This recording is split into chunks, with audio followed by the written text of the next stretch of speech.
The police-involved killing of Daunte Wright has now led to a third night of riots on the streets of Brooklyn Center, Minnesota, but Democrats seem intent on inflaming tensions. I'll tell you why. Friends, it's time for Hold the Line.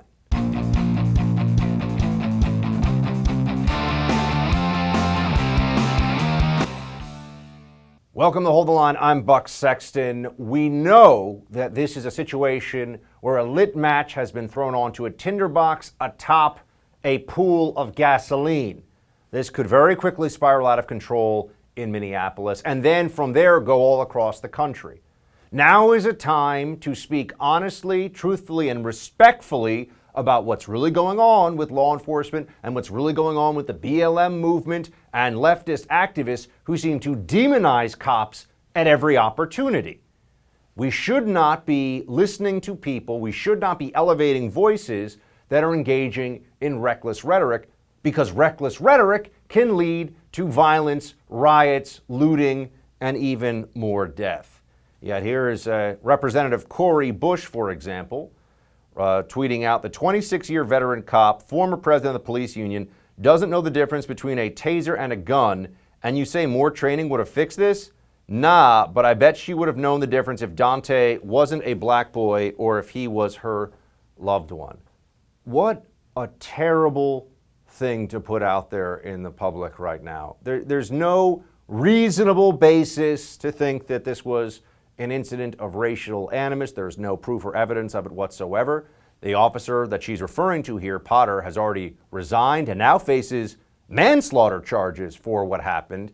It was a terrible accident. There'll be a further investigation and some form of trial here, although she may end up taking a plea deal. We'll have to see. But no one is saying what happened was acceptable. Everyone understands it was a terrible tragedy. But it was also an accident. It wasn't a racist execution. It wasn't because this individual happened to be one skin color or another. It was just something that went terribly wrong based on fear, anxiety, and muscle memory of one police officer out of 750,000 across the country. So how can you extrapolate from this incident? There have been about 15 taser firearm mistakes made by police where they went for what they believe was a taser, was actually their firearm, over the last decade or so. 15 out of countless millions of police and civilian interactions. There have been a handful of people who have died already because of this. This is not the first time this has happened. This is a situation that can occur. And yet, what do you have now? You've got people like, Joe Biden, coming forward to say that this is a period where we've had a major racial regression or a racial policy problem because of what's going on in Georgia and therefore all across the country. Here's what he says about Jim Crow. Play it. At a time when parts of our country are backsliding into the days of Jim Crow, passing laws that harken back to the era of poll taxes, when black people were made to guess how many jelly beans in a jar, or count the number of bubbles in a bar of soap before they could cast their ballot. This was un-American then, and it's un-American today. Demagoguery. I mean, to compare the Georgia law, especially right now with all the tension in Minneapolis, to compare the Georgia law to Jim Crow, to laws that involve racial segregation, separate drinking fountains, separate buses, separate schools, and all the blocking of black Americans' rights to vote. Georgia has more open and more voter-friendly laws than dozens of other states, including Democrat states like Delaware and New York. But he's referring to Jim Crow. He is merely throwing fuel on the fire because he thinks it benefits his party and the power of the Democrats. That's what's going on here.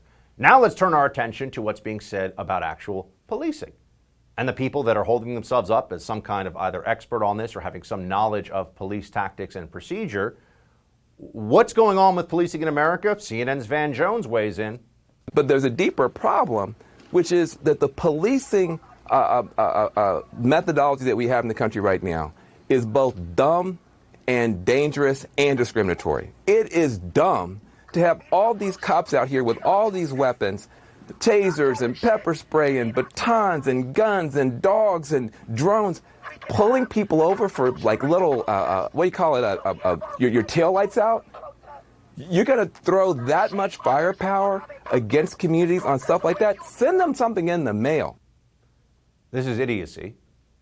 They have tasers and firearms and things like that, not for the person that they pull over for a busted taillight, but in case, as just happened in New Mexico last weekend, the person they pull over, law enforcement pulls over, happens to have an arrest warrant out for them, and as soon as it becomes clear the officer figures this out, that individual went for a firearm and executed a police officer on the side of the highway in broad daylight.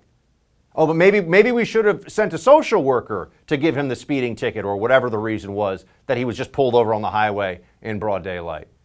That cop is now dead. You haven't even heard that story, have you? Maybe a few of you. The media doesn't really care about that. Sure enough, we're told that the militarization of police is the problem here. No, people have tasers so they don't have to use a firearm. They have tasers so they don't have to use chokeholds, so they don't have to use things that people in this era of social media and all this video, we all have video cameras on our phones so that people won't see cops having to wrestle individuals to the ground, which can be messy and violent and upsetting.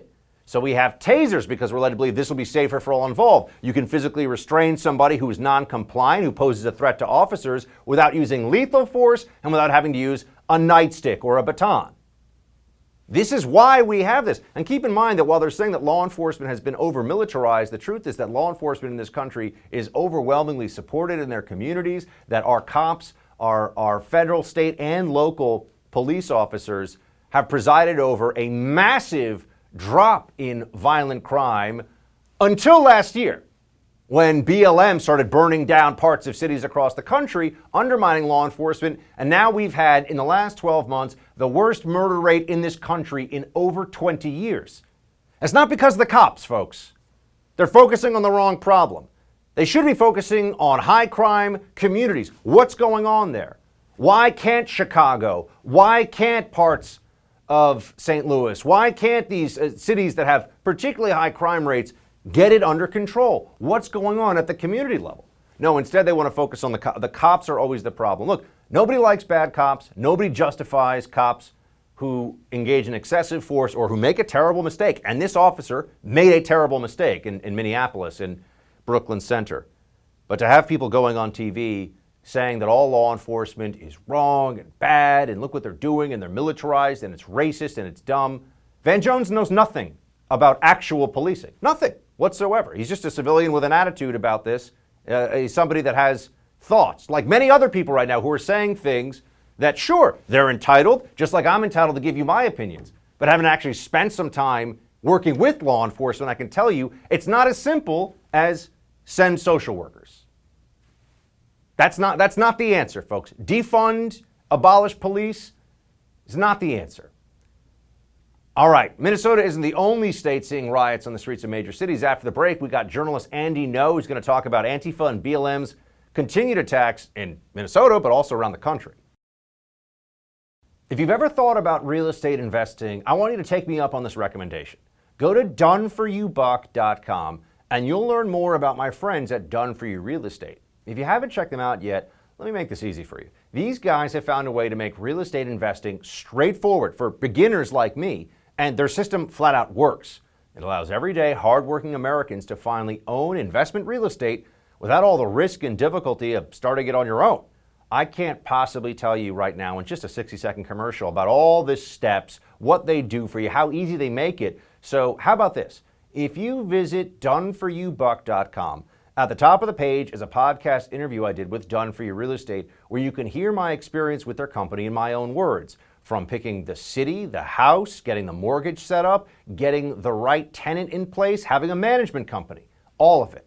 Visit doneforyoubuck.com, listen to the podcast interview at the top of the page, and give my friends at Done For You Real Estate a chance to show you what they can do for you. We recognize that this couldn't have happened at a worse time. We recognize that this is happening at a time when our community, when all of America, indeed all of the world, is watching our community that we are all collectively devastated, and we have been for over a year now by the killing of George Floyd. The city of Minneapolis saw its third straight night of violent protest after the police killing of 25-year-old Daunte Wright. Wright's death comes at a crucial moment for the city as the Derek Chauvin trial is underway right now for the death of George Floyd, and it's going to be coming to an end pretty soon. With this mounting anger, should Minneapolis and the rest of the country just assume, brace for more unrest? Here to discuss, investigative journalist and author of Unmasked: Inside Antifa's Radical Plan to Destroy Democracy, Mr. Andy Ngo. Andy, as always, good to see you. Thank you for having me on. Andy, first off, what can you tell us about what you're seeing online and from the sources you have about the kind of mayhem that may be in the planning phase right now? We've already seen reports of Antifa showing up in addition to any BLM-specific activity in Minneapolis. What are you seeing? Yeah, I hope the people who were saying that because Biden won last year that things would return to normal, I hope they're embarrassed, because the return to normalcy in America is far left political violence, as we're seeing. So, in a country of 360 million people, where millions of police encounters with citizens every day, you're going to have situations like what happened with Daunte Wright, who was shot and killed by an officer earlier this week near Minneapolis. Now, he's been lionized again as some type of BLM martyr who is a great role model for people. If you look up his criminal history, even though at only 20 years old, he has quite many lists of encounters with police previously on really serious charges. So he was being arrested on a warrant earlier this week in the incident that caused him to be killed because he was wanted for a crime involving the armed robbery and choking of a woman. Anyways, but he's been made out to be the latest martyr because BLM and Antifa require tragedies and deaths to exploit in order to get people out on the streets. And they have already been primed for it going back weeks and actually months because of the anticipation of the Derek Chauvin trial, and it's happening now, and it's set to conclude in a matter of days. I've been listening to what the defense side has been saying. They seem to present a pretty strong case. I don't think we're going to get a murder conviction. And even if we do or don't, it doesn't really matter because people are going to take out to the streets, and the structures and networks that encourage rioting are already out there, and they're given the legitimacy in the mainstream media. I mean, the recently resigned police chief in Brooklyn Center, Minnesota, he was confronted by these reporters at a press conference when he used the word riot to describe. Yeah, and they said there was no riot, even though he was in the riot and getting hit with cinder blocks with other cops at the time that was happening. That was a stunning incident, by the way, that Andy's referring to, and it did come across on video that journalists they were trying to force the narrative on the police officer who was there, the police chief who was there at the time. And so, Andy, I mean, that's where I have to ask, what do the institutional or the structures, I should say, the organized structures that are behind some of this BLM activism and rioting, are behind Antifa, what is it that they really seek to accomplish? What are they hoping to create in Minneapolis in the days and weeks ahead? So to put this simply, their vision for how they want to organize the world is just look at their autonomous zones when they've been given the space to do that. It's anarchy, it's chaos, it's destruction, misery, violence, and death. That's what they want to do. So their attacks on law enforcement institutions, getting their political agenda pushed through, for example, the defunding of police departments and or having morale so low that officers quit or transfer to other departments, that's all intentional. They want to create an environment in urban areas where they can go out and essentially be violent criminal thugs and to do it with impunity. And they're able to do that. A lot of tension is on Minnesota now, but we've had 3 riots in Portland in the past 4 days. That there was just overnight, they nearly burnt down the police union hall. And then after that, they set more fires. They returned to the local ICE facility and set that on fire. And that was something they did earlier over the weekend when they barricaded the ICE facility and tried to burn the officers inside alive. Like, this Andy, type of stuff.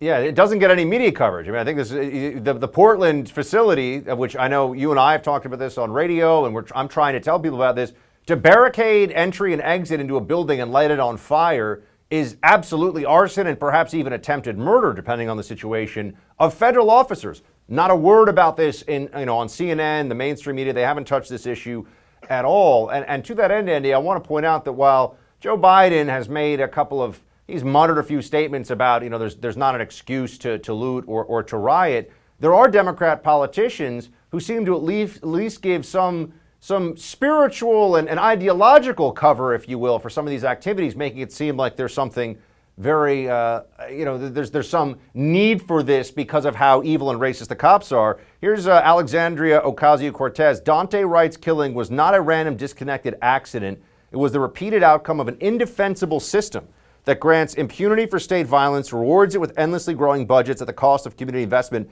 and targets those who question that order. She's already been charged with manslaughter, the officer in question here, and it's very clear that it was, in fact, an accident, and she may spend a lot of time in prison for that accident. AOC makes it sound like this was a cold-blooded racist execution. She's a sitting member of Congress. Yeah, it's not just her. Also, her friend and colleague, Rashida Tlaib, called for police to be abolished. Yeah, it's really easy to tweet that out, or to have somebody on your staff team tweet something like that when you are working in the Capitol Hill area, which is essentially made into a fortress now and has a lot of law enforcement protecting them. It's easy to say that.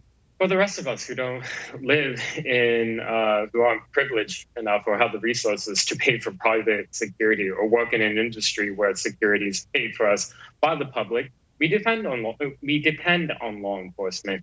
And the empirical outcome of the BLM Antifa agenda to get police defunded and or abolished, you can see what that's resulting in is exponential shootings and homicides in urban areas. And so their agenda, when realized, leads to more people dying, more Black people dying.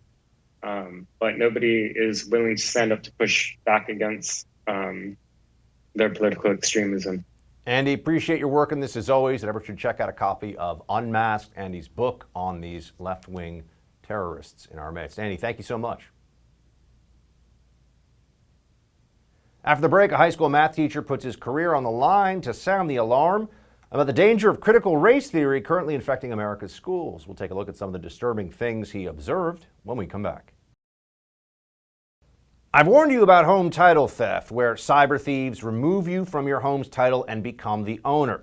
I said, you better get Home Title Lock because it's coming. Well, if you're on Facebook, the big breach is here. Facebook had 500 million accounts exposed to cyber thieves. And according to a retired FBI cybercrime expert, everything thieves need to take over as the new owner of your home was leaked. Name, address, personal information, it's out there. The thief forges your signature on a quitclaim deed, it's so easy, stating you sold your home to him. He'll leave you in debt or even have you evicted from your home. Look, do what I did. Take this precaution right now. Protect your home's title with Home Title Lock. Go to HomeTitleLock.com and register your address to see if you're already a victim. Then sign up for 30 free days of protection during this high-risk breach. Again, go to HomeTitleLock.com and use promo code RADIO. That's HomeTitleLock.com, promo code RADIO. It almost goes without saying at this point that America's education system has been taken over by the far left. Schools around the country, math, science, and history have been replaced by woke economics, gender studies, and critical race theory all over the place. But the widespread indoctrination of students into far-left ideologies isn't a phenomenon limited to public schools. Well-respected private schools have certainly fallen to the woke agenda as well. Case in point, the Grace Church School here in New York City In a recent post to Substack, math teacher Paul Rossi outlines what he calls the backward ideology being served up to his students on a daily basis. We'll take a look at what he had to say in the Buck Brief.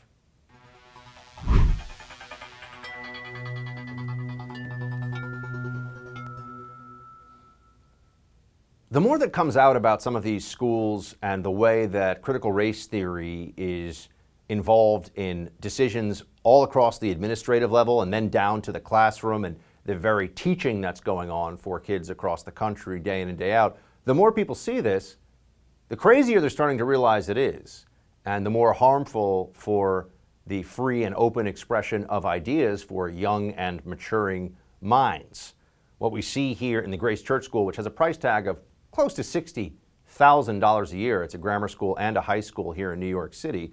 What we saw was a teacher talking about his experience of trying to raise some flags over the ideological indoctrination that goes on at his school.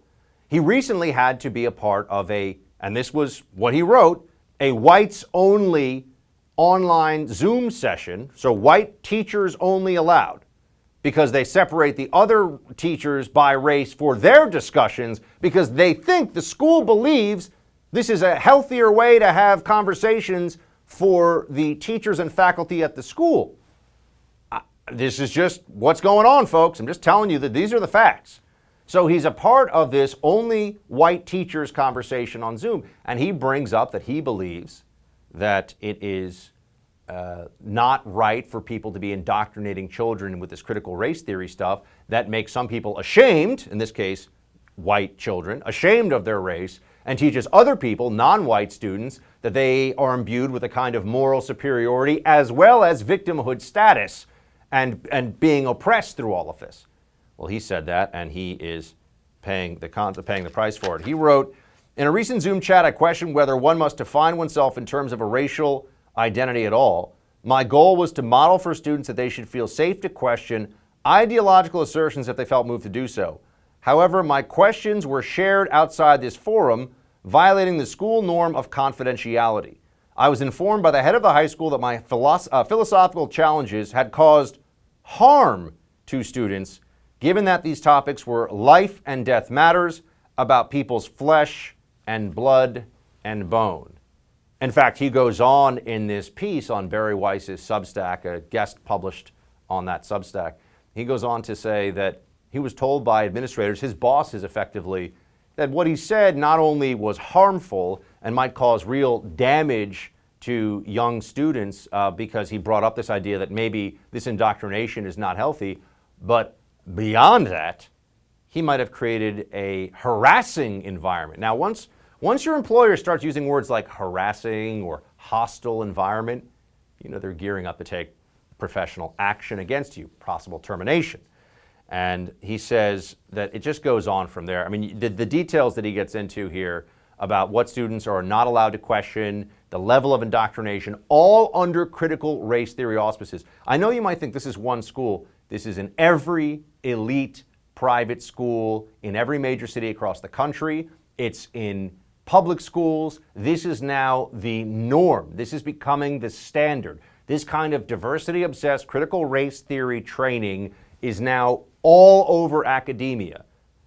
Here you go. He pointed out that students, this is on the student side, quote, every student at the school must sign a student life agreement which requires them to aver that the world as we understand it can be hard and extremely biased. They commit to recognize and acknowledge their biases when we come to school and interrupt those biases and accept that they will be held accountable should they fall short of the agreement. A recent faculty chain email received enthusiastic support for recommending that we officially flag students who appear resistant to the culture we're trying to establish. That's right. In classic Maoist struggle session fashion here, if you are not devoted enough, if you are not willing to bend the knee fast enough and with enough fervor, you will have adults. This is for kids. These are for grammar school age children, high school age children. These are kids. You will be flagged by your adult teachers and administrators who have control over your grades at the high school level, which goes into where you're going to go to college, and you're a problem. If you were resistant, you don't have to do anything wrong. If you're resistant to this, if you say, hold on a second, should you really be judging a student by their skin color? Is that a morally proper thing to do? If you ask that question, you are in trouble. And of course, for any other students to bring up any viewpoint that's not completely within the orthodoxy here is highly risky. And here's what Rossi writes about that. I'm concerned for students who crave a broader range of viewpoints in class. I'm concerned for students trained in race-explicit seminars to accept some opinions as gospel while discarding as immoral, disconfirming evidence. I'm concerned for the dozens of students during my time at Grace who shared with me that they have been reproached by teachers for expressing views that are not aligned with the new ideology. This is madness. We need to confront this. Critical race theory is toxic, it's bad, and if you brainwash people into it, you're going to do dramatic harm to this country. And that's what's happening now in schools. This was in New York City, this is an elite school, it's happening in schools all across, wherever you are, it's going on there too. After 20 years in Afghanistan, the White House has announced it's preparing to withdraw America's remaining troops from that nation. We'll talk with former Chief of Staff for the Acting Secretary of Defense, Kash Patel, when we come back. War in Afghanistan was never meant to be a multi-generational undertaking. We were attacked. We went to war with clear goals. We achieved those objectives. Bin Laden is dead, and Al-Qaeda is degraded in Iraq, in Afghanistan. And it's time to end the forever war. I still can't believe that guy's president. But that was President Biden announcing his decision earlier today to withdraw all U.S. troops from Afghanistan by September 11th. This is 20 years after the terror attacks that began America's longest war. The president seems to have changed his mind from the plan he offered a year ago. Check it out. You do think there should be some U.S. presence that remains in Afghanistan? Yes, a very small presence to be able to determine whether or not, I mean a small footprint. What does that look like? It looks like several thousand people, to make sure that we have a place from which we can operate. Not everyone's welcoming Biden's decision. There's a lot of debate about this now. Let's bring in Kash Patel, former Chief of Staff to the Acting United States Secretary of Defense. Kash, good to see you again, man. Thank you. Hey, Buck, it's great to be with you. Thanks for having me. What is your first just gut reaction to the Biden announcement today, given especially that people are already saying, is this a continuation of the Trump plan? Well, that's exactly it. President Trump made the gutsy call to end the forever wars. He ran on that campaign, and he withdrew us out of Somalia, withdrew us down to almost nothing in Iraq, and Afghanistan was obviously always the biggest focus, having our largest blood and treasure expenditure. So President Biden's attempt to unify the country seemed to be only false verbiage, because what he could have done was said, President Trump was right to end the war in Afghanistan, and I'm going to continue the trajectory he laid out, which would have been down to 0 troops come 1 May. But he chose to politicize it in his typical fashion and say, now it's his idea, and the mainstream media is going to deputize him as the king of peace because he came out of his mouth and not Donald Trump's. I mean, I know from the senior spot you had in the Pentagon, you're not new to seeing the politics and the journo narratives on the outside. But I have a feeling, Kash, we're going to see a lot of folks who were saying it was reckless to even talk about total withdrawal from Afghanistan a year ago in the corporate media, who all of a sudden are going to say that this is the kind of thing that gets you a Nobel Peace Prize. Well, Buck, you're exactly right. And it didn't even take him 24 hours because all the other major headlines in the mainstream media are praising President Biden's decision to go to 0, and including congressional leadership who I personally fought with over the phone when we were going to 0 in Afghanistan. So these congressional leaders and political leaders and thought leaders in the mainstream media, you hit it right on the head. It's the height of hypocrisy. It just depends from their purpose who's saying it. When President Trump had the grand vision to end the war, it wasn't a good idea then. And we have President Trump back in May of 2020 on Facebook, when the then commander-in-chief was allowed to even be on Facebook.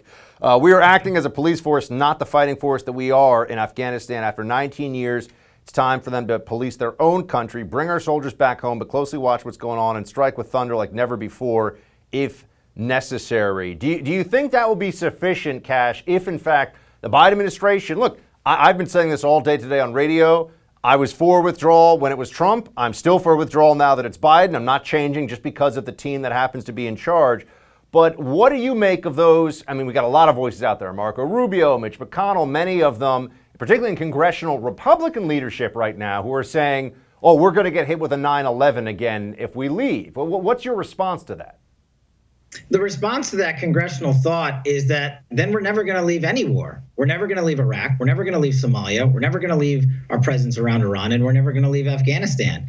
And that's not what the American people want their United States military utilized for. They don't want blood and treasure, most of all, lives killed in action serving our country overseas for somebody else's war. I mean, I have to agree with you and the work that you did in your agency in the deterioration of counterterrorism programs around the world, or terrorists around the world, I should say. And I think we've come a sufficiently long enough way over that arc of 2 decades to say, yeah, President Trump's priority was to kick al-Qaeda's ass. We did that. We wiped out 97% of the Shura Council. We defeated ISIS. We eliminated Baghdadi and defeated Soleimani. I think these wins highlight how far we've come in the fight against terrorism. And for congressional leaders to just say on a whim, well, al-Qaeda is going to come back. Well, if they do, we're going to be ready for them. And that's the difference between now and 20 years ago. And Cash, there's another foreign policy hotspot that, interestingly enough, was getting a lot more attention under Trump for nonsensical reasons of the imaginary collusion, and not as much right now when there's actual escalation going on in the fighting in eastern Ukraine involving Russian separatists, Russian-backed separatists, in some cases actually just Russian Spetsnaz essentially pretending to be something else. They've warned the U.S. to stay away. This is the Russian Deputy Foreign Minister Sergei Ryabkov. He says there's absolutely nothing for American ships to be doing near our shores. This is in regards to Crimea. We warned the United States that it would be better for them to stay far away and of our Black Sea coast. It'll be for their own good. Do you think that this is the early stage testing of the Biden administration by Russia? Russia was really scary, we heard, under Trump, even though Russia was actually pretty quiet under Trump. Now we have a Biden administration and Russia seems to be doing some saber rattling. What do you make of this? I mean, I think it's a continued example of the fact that the Biden administration doesn't actually have a national defense strategy laid out for the United States of America. And the hypocrisy is wrapped up in this Russia-Ukraine mix. I mean, talk about a president whose son made money off his father's service as vice president of the country and then recently took a board seat for $50,000 a month in the Ukraine, a hot button issue right now between the Russians. Talk about President Putin having leverage over the president of the United States, supposed to be the leader of the free world. He's getting outplayed right now. And the Ukraine example is just one of the many areas where we do not have a thoughtful vision to defend our allies and partners. And continuing with our theme here, hitting the hotspots around the world, Iran has been making noise about taking major steps toward further nuclearization. What is really the Biden administration's approach going to be to Iran, and how will it be different than what we saw under the Trump administration that you worked for? Well, they're going to continue to do this, what I've called, if Trump did A, they're going to do B, just so they can politicize the event and say, we took the opposite approach. Look, we tried their approach under the JCPOA, under the Biden-Obama former administration, and it failed. We sent them billions of dollars in cash, which they used to fund the Ayatollah, the Quds Force, and Qasem Soleimani, which led to the deaths of thousands of American soldiers. Now, that didn't work. And it also led to their own augmentation of their nuclear programs beyond what they agreed to. Under President Trump, we eliminated the JCPOA, we took away their money, we killed Qasem Soleimani, and we depleted the Quds Force, and we crippled the Iranian regime with sanctions that were so tough that their currency dropped by a factor of 1,000-fold. That's how you make your enemies come to the negotiating table, not with an approach that says, I'm going to do the opposite of my predecessor and then try to politicize it by saying, we can all be friends and let's just get along. Cash, I think unfortunately for the world, this is going to be an issue that we continue to see play out where the Biden administration is weighed and found wanting, but we'll have you to weigh in on this as it keeps going. Thanks so much, my friend. Good to see you. Thank you, Buck. Great to be with you. The far left gets a powerful new ally in the fight to abolish the police. A pair of old hippie ice cream makers up in Vermont. We got that story and more coming up in Quick Hits. We're living in very uncertain times, and being prepared for the unknown is more important than ever. I'm sure you've noticed the world we live in today is anything but predictable. The government's passing massive spending bills, the Federal Reserve is printing trillions of dollars in fiat currency, and many experts are predicting inflation could run rampant in the coming months. That could spell disaster for the dollars in your bank account. We could all benefit from something a little more reliable right about now. What could be more reliable than real gold and silver? I'm talking about real gold and silver you can actually hold right in your hands. Call the Oxford Gold Group now and learn how easy it is to get real gold and silver sent securely directly to your home, or how you can have real gold and silver placed in your IRA or 401k. Just call the Oxford Gold Group at 833-600-GOLD and ask for your free guide on owning gold and silver. Again, call the Oxford Gold Group right now, 833-600-GOLD. The Oxford Gold Group is the only gold company I trust. Call them right now, 833-600-GOLD. One more time, that's 833-600-GOLD. Ben & Jerry's should probably stick to overpriced ice cream, and Uber is considering getting into the weed delivery business at some point. We got those stories in quick hits. Let's get to it. Ben & Jerry's. They've been making ice cream for a long time, probably contributing quite a bit to America's obesity and type 2 diabetes epidemic. But nonetheless, they make ice cream and people like it. But they're very left-wing. How left-wing? Well, these aged hippies from up in Vermont put this out from their official Twitter account. The murder of Daunte Wright is rooted in white supremacy and results from the intentional criminalization of black and brown communities. This system can't be reformed. It must be dismantled and a real system of public safety rebuilt from the ground up. Defund the police. This is absurd.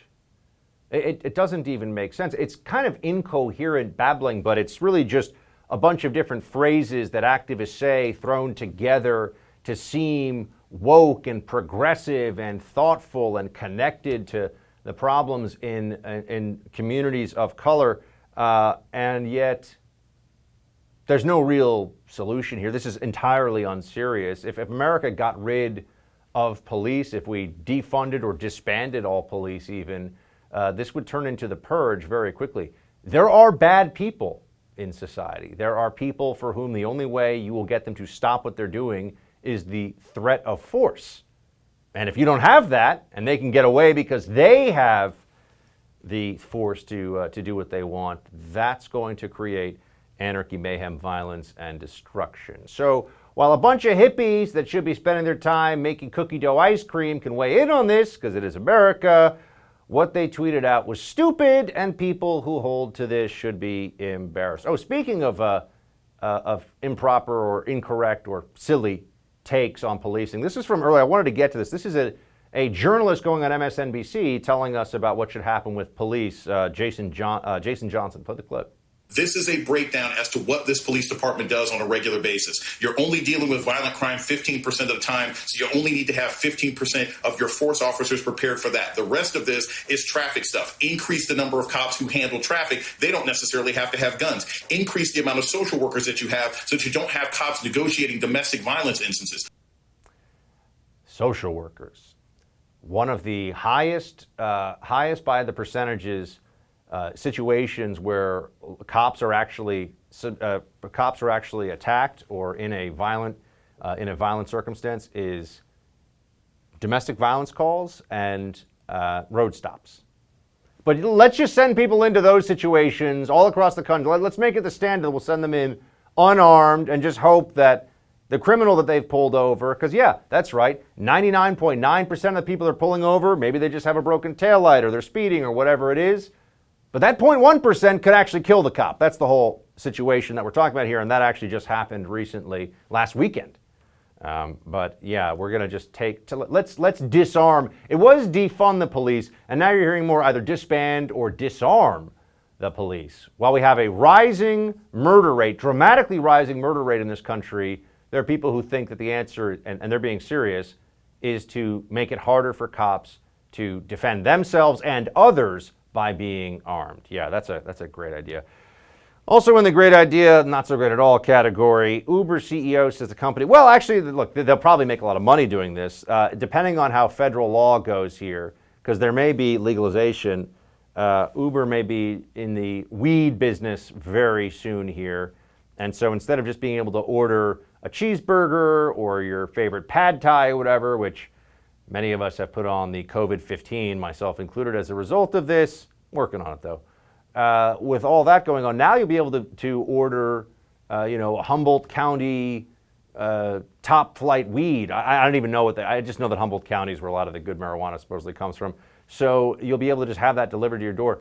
I'm starting to worry that we're turning into a society where everyone is just going to be made into this, Fauci listening, stay at home, masked up, isolated couch potato that gets, weed and food delivered to them. And as long as we have these very basic needs met, that's going to start to be enough for some people. We're trending in the wrong direction here. We should be spending more time outside with friends, with family, doing things. And I'm not even getting into the possible damage to people's lives and psychology that comes from marijuana. While I don't think people should go to prison for having marijuana, I don't think it should be criminalized in that way. I also think everyone needs to understand that just like alcohol can ruin and does ruin a lot of lives every year, marijuana ruins lives too. So I can't say that I'm in favor of Uber getting into this, but Uber's a very left-wing company, very progressive, and they're going to do whatever they can to both make money and look like they're being woke in the process if they can. Although, is cannabis delivery woke? I don't know. We could argue about that. This goes in the Captain Obvious file, for sure. Wall Street Journal put this one out. New data shows that states that shut down the longest suffered the most economically. Well, you don't say. You mean that economic lockdowns, which cannot be correlated with better COVID outcomes, in fact, quite the opposite in many cases, you mean that economic lockdowns also are really damaging to the economy of the state in question, and the longer it was, the worse it was? Exactly. That's it for tonight's Hold the Line. We got the No Spin News with Bill O'Reilly up next. Shields high.